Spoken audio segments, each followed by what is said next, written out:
আজ থেকে প্রায় বহু বছর আগে আমার আল্লাহ রাব্বুল আলামিন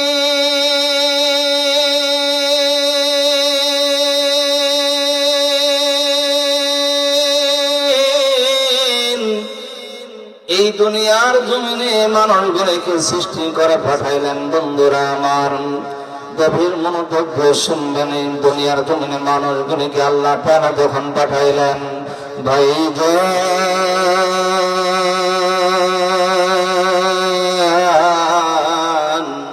এই মানুষগুলি যখন দুনিয়ার জমিনে চলে আসলো, এই মানুষগুলি দুনিয়ার জমিনে চলে আসার পর বিদ্যা বুদ্ধির ভরে আত্মহমিকা করে দাম্ভের ভন্ন জীবন যাপন করল হয়ে যান রে আমার। এই মানুষগুলি বিদ্যা বুদ্ধির ভরে আত্মহমিকা করে দাম্ভের ভন্ন জীবন যাপন করেন। এই মানুষগুলি যখন বাপ দাদার ফর্মুলাত মাতা সরস্বতী আপনার জাতি, কেউ বাবার মহাদেব, কেউ বাবার কালী, কেউ বাবার দুর্গা, কেউ বাবার টঙ্গি, কেউ বাবার রঙ্গি, কেউ বাবার মাছের পূজা, কেউ বাবার গাছের পূজা, কেউ বাবার চন্দ্রের পূজা, কেউ বাবার পানির পূজা, কেউ বাবার পাহাড়ের পূজা, কেউ বাবার আগুনের পূজা, নানান রকম মানুষ যখন নানান রকম পূজার মধ্যে লিপ্ত হয়ে গেলাম, পাপ করতে করতে মানব যখন পাপাচারিতে লিপ্ত হয়ে গেল,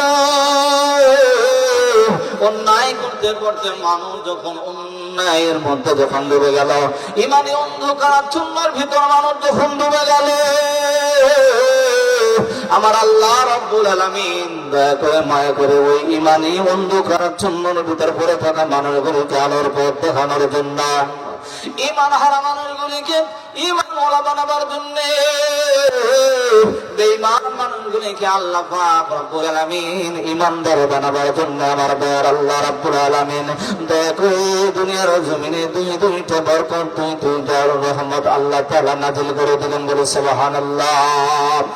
এক নম্বরে আমার আল্লাহ রাব্বুল আলামিন নূর নবী মুহাম্মদ রাসূলুল্লাহ সাল্লাল্লাহু আলাইহি ওয়াসাল্লাম দুনিয়ার জমিনে পাঠায়া দিলেন। দুই নম্বরে আমার দয়ার আল্লাহ রাব্বুল আলামিন তার কিতাবুল্লাহ দুনিয়ার জমিনে নাযিল করলেন। বলে সুবহানাল্লাহ।